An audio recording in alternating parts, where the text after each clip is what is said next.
क्या मायावती जाएंगी जेल? सियासत की लड़ाई भारी पड़ेगी। 22 मई को होगी सबसे बड़ी सुनवाई। ताज कॉरिडोर घोटाला बन गया गले की हड्डी। नसीमुद्दीन सिद्दीकी का फंसना तय, बहन जी पर लटकी तलवार। पूरे मामले को अचानक क्यों मिला तूल?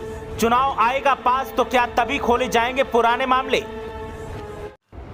यूपी में एक और पुराने घोटाले का जिन्न बाहर आ गया है और ये जिन्न न केवल माहौल को गरमा रहा है बल्कि यूपी की सियासत की धुरंधर नेता मायावती के लिए भी परेशानी का सबब बन गया है। चुनावी माहौल में घोटाले की कहानी का पुनर्जन्म एक और सियासी तौर पर तो नुकसान पहुंचाएगा ही, साथ ही आने वाले वक्त में और भी परेशानी का कारण बन सकता है। ताज कॉरिडोर घोटाले मामले की जांच कर रही सीबीआई को एनपीसीसी ने तत्कालीन एजीएम महेंद्र शर्मा के खिलाफ अभियोजन की स्वीकृति दी है। इसे बेहद अहम माना जा रहा है। इसके बाद अब बीएसपी सुप्रीमो मायावती और उनकी सरकार में मंत्री रहे नसीमुद्दीन सिद्दीकी की भी मुश्किलें बढ़ सकती हैं।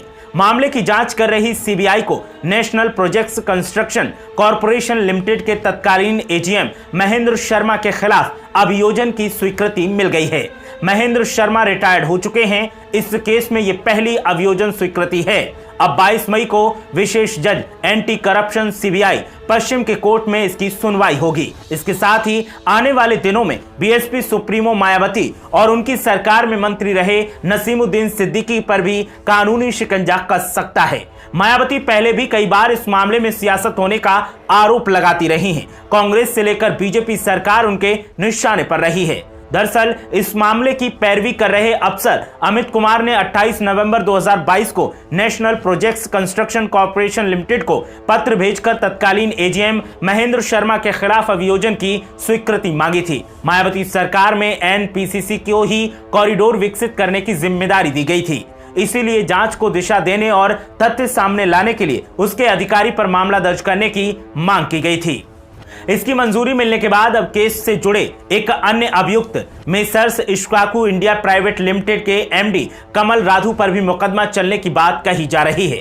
साल 2002 में उत्तर प्रदेश की तत्कालीन मुख्यमंत्री मायावती की सरकार में ताजमहल के आसपास के इलाके को कॉरिडोर के रूप में विकसित करने की योजना शुरू की गई थी। ये तकरीबन 175 करोड़ रुपए का प्रोजेक्ट था। हालांकि इसके लिए केवल 17 करोड़ रुपए ही जारी किए गए। परियोजना के खिलाफ सुप्रीम कोर्ट में याचिका दाखिल होने के बाद जांच के आदेश दिए गए। वहीं सीबीआई ने मामले की जांच के बाद बीएसपी सुप्रीमो मायावती और सरकार से संबंधित अन्य आरोपियों के खिलाफ केस दर्ज किया था। खास बात यह है कि इस मामले में तत्कालीन मुख्यमंत्री मायावती, उनके करीबी और सरकार के मंत्री नसीमुद्दीन सिद्दीकी के खिलाफ तत्कालीन राज्यपाल टीवी राजेश्वर ने साल 2007 में अभियोजन स्वीकृत करने से इनकार कर दिया था। इसके चलते मामला लटक गया था। इसी तरह तत्कालीन प्रमुख सचिव पर्यावरण आर के शर्मा और सचिव राजेंद्र प्रसाद के खिलाफ भी अभियोजन स्वीकृत नहीं मिलने के कारण कोर्ट ने 9 मार्च 2009 को प्रोसीडिंग ड्रॉप कर दी थी, जिसके बाद अब ये मामला एक बार फिर तूल पकड़ रहा है और मायावती के साथ साथ नसीमुद्दीन सिद्दीकी की मुश्किलें